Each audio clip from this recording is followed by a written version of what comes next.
Hey yo, I'm back with another video, and today I want to talk about UFC 303 Pereira versus Prochazka 2. It took place last night, and I'll talk about all the fights starting from the early prelims to the main event. And before that, please watch this video at 2 times the speed and subscribe to my channel. Please subscribe. I've got very few subscribers. I want to get to 2,000 subscribers. Subscribe. Okay, without any further ado, let's just jump into it. I'll start from the early prelims.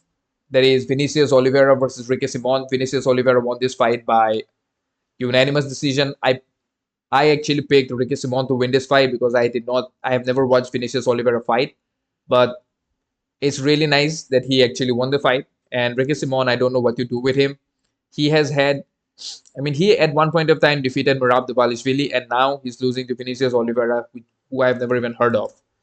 And now we got Ray Surya versus Carlos Hernandez. I predicted or I picked Ray Surya to win this fight, and he did win this fight by a unanimous decision.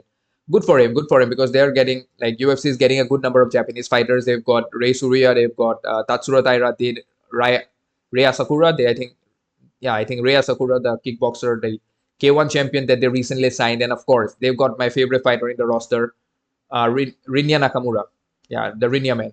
They've got Rinya Nakamura in there, so Japan is looking good. They've got some really good fighters from Japan right now. So I'm kind of excited about it. Uh, Martin Buday defeated Andrei Arlovsky. Again, I predicted this. I picked Martin Buday to win this fight. He did. Good job for him. Jillian Robertson versus Michelle Waterson Gomez. Jillian Robertson won this fight.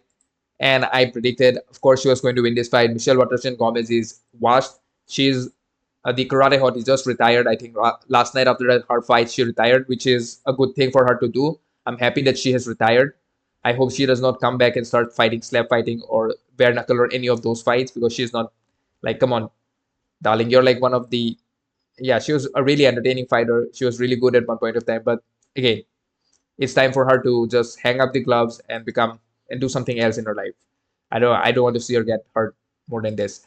Peyton Talbot versus Yanis Gemori. I predicted and I picked Peyton Talbot to win this by finish in the third round, but he finished this fighter in Yanis Gemori in the very first round, 19 seconds of the very first round, which is a really good performance by him. I think it was a highlight of the night kind of a performance. Of course, you got Pereira knocking out Iri, so that is definitely going to take a lot of shine away from you. But come on, 25 years old, 19 seconds, very good performance in a really stacked card, like not exactly a stacked card, but a really big card, international fight week, UFC 303. So definitely you got to respect this dude. He's only 25 at this point of time. He has a couple of years, like by the time he's like 26 or 27, I can see him fighting the top 10, top 5. And maybe if he keeps winning, he might become a champion in a very short period of time. In a short period of time, he might become a champion. And considering his personality and his antics and everything, he might get a title shot very soon, like compared to other fighters of his age and his experience. He's only 9-0. So yeah, he needs to get more experience before he jumps into the bantamweight top 10, top 15, because those guys are sharks. Like those guys are good. The top 10, they're very good. Now let us talk about John Silva versus Charles Jourdain. John Silva defeated Charles Jourdain by a knockout. Charles Jourdain, I predicted him to win, but the dude just keeps losing. The dude cannot take a break. I'm never picking Charles Jourdain to win because, again, Charles Jourdain's best performance was against Kron Gracie, which does not say a lot about him. But this guy, John Silva, is on an 11-fight win streak now. Like he was on a 10-fight win streak when he defeated Charles Jourdain, but now after that he's on a 11-fight win streak, which is a very good win streak, to be honest. He has had 2 fights in UFC and he has won all 2 of them by knockout and TKO. So I'm interested in seeing what he can do after this. He is Brazilian. He's 27. He already has 11 fights. He's on an 11-fight winning streak, and he has most of his fight. He has actually won by knockout. Like he has only one decision in his entire career. That was in the Contender Series, Dana White Contender Series. So next time, whenever John Silva is fighting, we gotta pay attention to it. I gotta pay attention to it.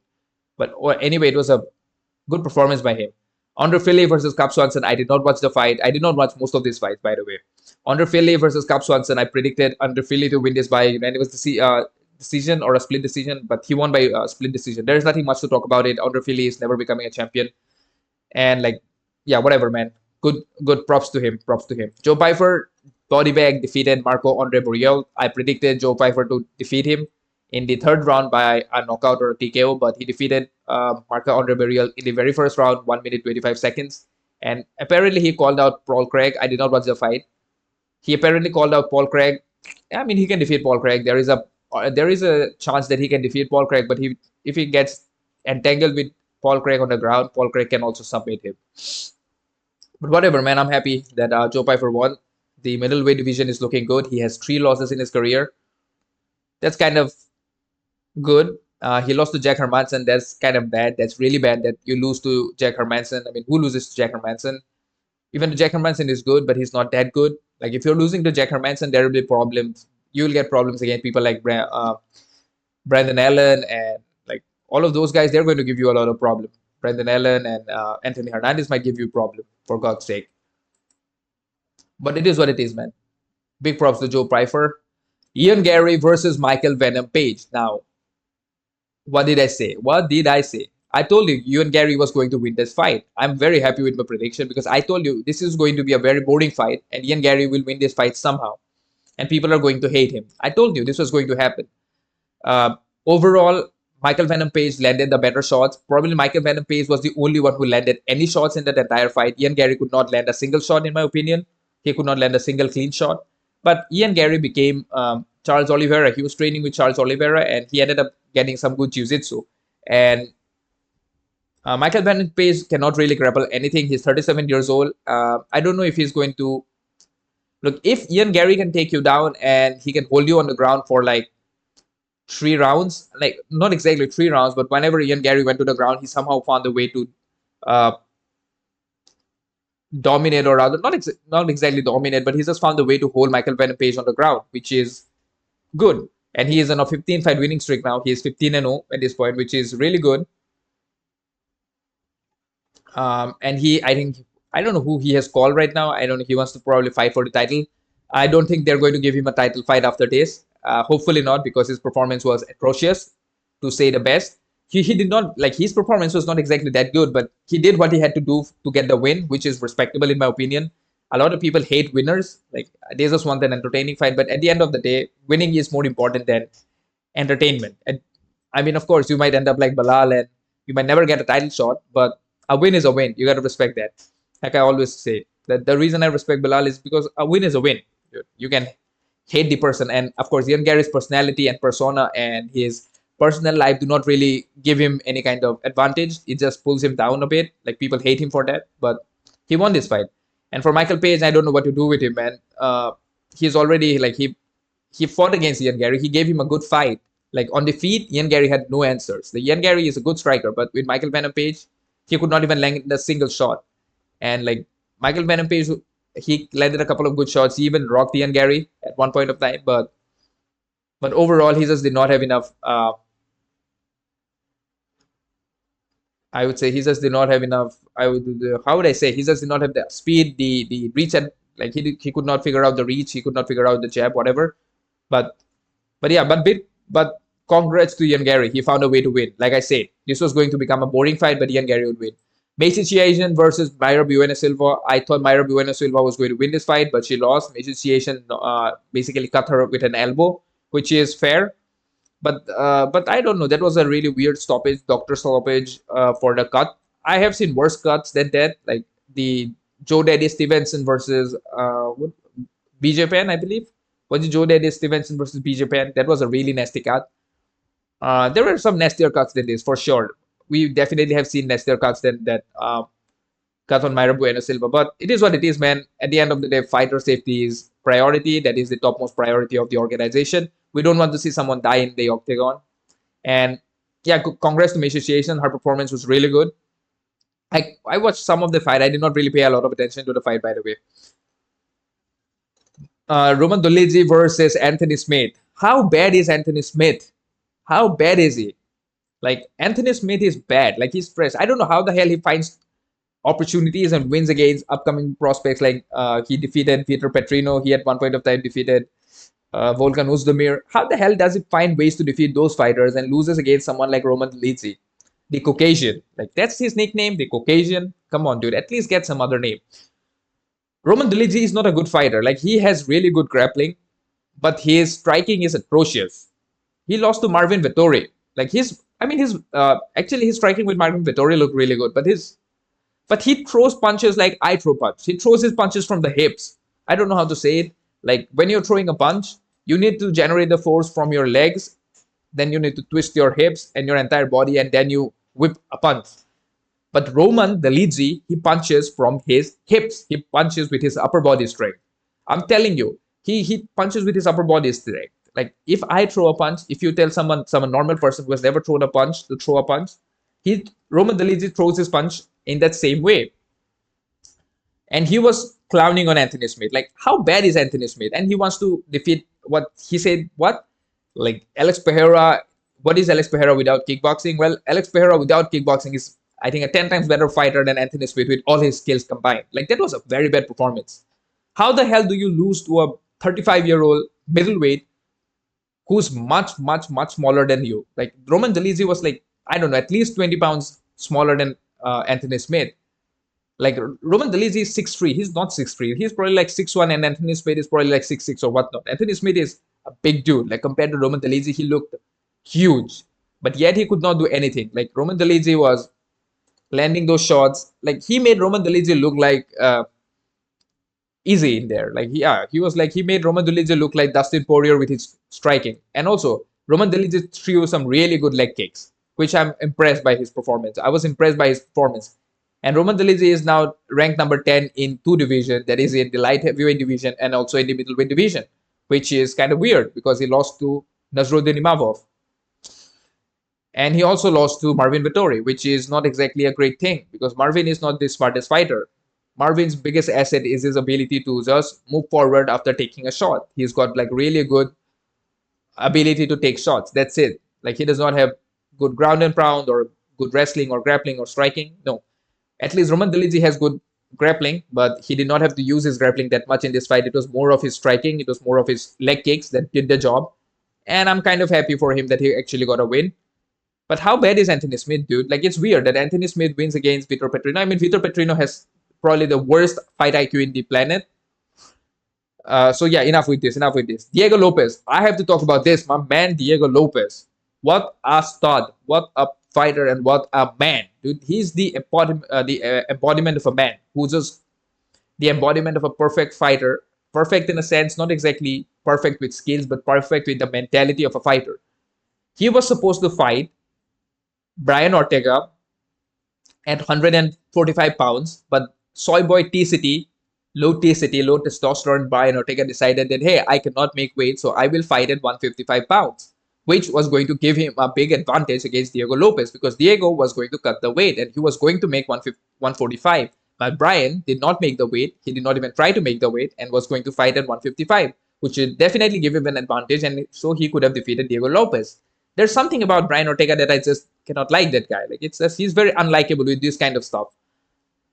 Like whatever was wrong with him, okay, then the UFC said, okay, we're going to make the fight at 155. And Diego Lopes, my man, right here, the man with the mullet, he accepted that fight and he said that he was going to fight. He was okay with it. And then, boom, Brian Ortega pulls out. The dude pulls out. No doubt Casey Cortez left him. Like, no doubt. Everybody leaves him. Like, come on, dude. You're supposed to fight. Like, you made the fight at 155, then he left. But big props to the man, Dan Ige. I think he was getting a massage in there. He was getting I don't know, he was in the spa or someplace. I have no idea what he was doing. He was in the physio or spa or massage somewhere. And then he decided, like, with a 4-hour notice, he took the fight at 4-hour notice. Diego Lopes, and then he weighed up. Diego Lopes weighed in like 4 times or 3 times in the span of like 48 hours. That's brutal on your body. That's really brutal on your body. He was supposed to fight at 145. Then he weighed in at 155, and he now ended up weighing at 161 pounds against Dan Ige at 165. Catch weight bout. Which, again, you got to give props to Diego Lopes, and he won round 1 and 2. I think in round 3, I think Dan Ige won round 3.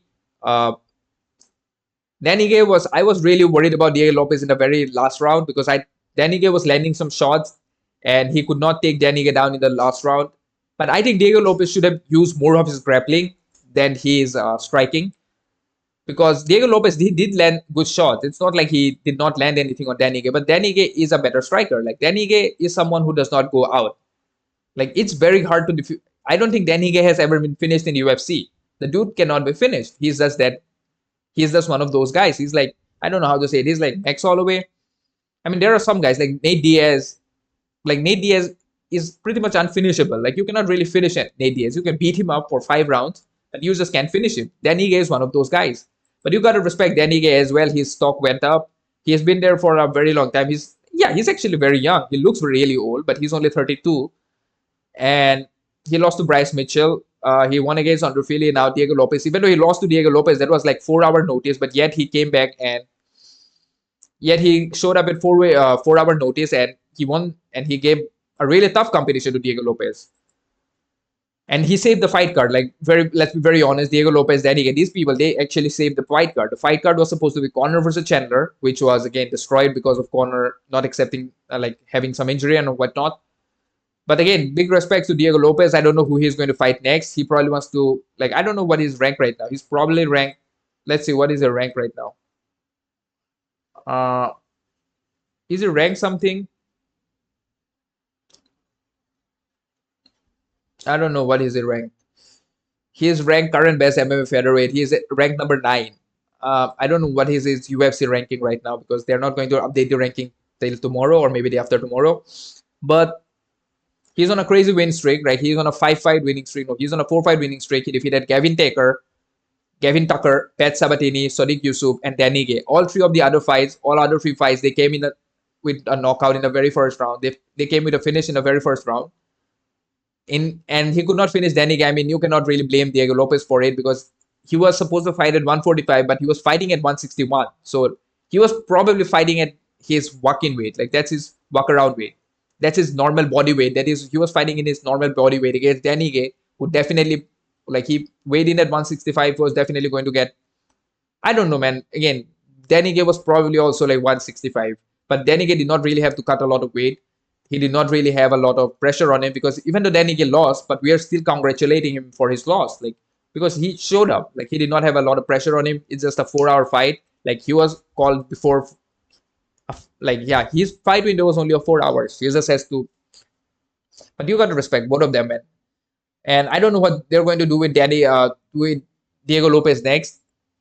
He might fight. He might get a rematch against what was his name, Movsar Evloev, or he might get an opportunity to fight someone else in the division. I don't know.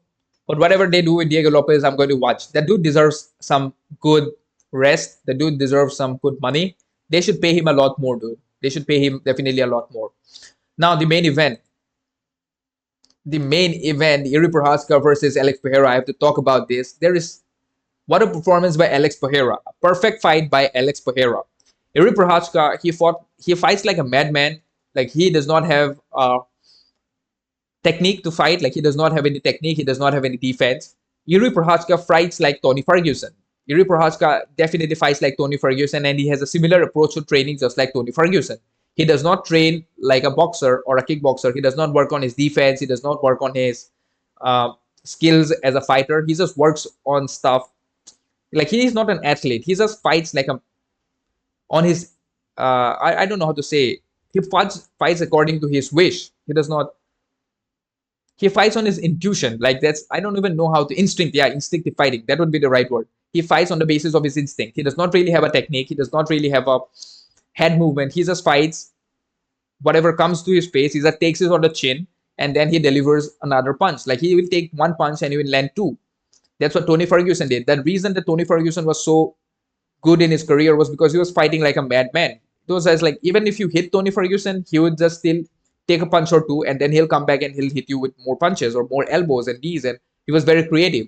Jiri Prochazka is also very creative. But the problem is, he was fighting against Alex Pereira. You cannot put your chin up high against Alex Pereira, because if he lands, he's going to take you out. And he took out Jiri Prochazka in the first round. It was like right at the buzzer, he knocked him out, and Jiri could not really stand up properly. Then the referee had to push his nose to get him back into senses. And in round two, when the round started, like I said, Alex Pereira just knocked him out with a really, really perfect head kick. 13 seconds of the second round, like a really perfect head kick, and finished him. He also had to land a couple of punches on him. I think the fight could have been stopped at the, but I think it was a perfect stoppage, because a lot of people are saying that it was a late stoppage. It was not a late stoppage, man. It was a perfect stoppage, because since it was a title fight, Harbin gave an opportunity to Jiri Prochazka just to fight back, but unfortunately, after getting a kick like that from Alex Pereira, like a straight up kick from Alex Pereira, you're not going to stand up like that easy. It's not going to be easy for you to get back into the fight. And ground and pound, like a couple of shots that he landed, it just finished the deal. And really fantastic performance by Alex Pereira. Really perfect performance. I mean, I don't know what to do with Alex Pereira next. Joe Rogan asked him if he wants to move up to heavyweight. He says that he wants to move up to heavyweight. And of course, there is Magomed Ankalaev waiting in the ranks to fight him. So I don't know. I don't know what to do with them. Overall, UFC 303 was a good card. It was not exactly very exciting, but the main event, it worked the best. Like, main event is the reason that you watch this fight card. Every other fight was good, decent, but Alex Pereira just made it worth it. The main event was worth it. So if you guys enjoyed the video, drop a like and please subscribe to my channel. I've got very few subscribers. Subscribe. And whatever you thought about UFC 303, you can write in the comments. And peace out.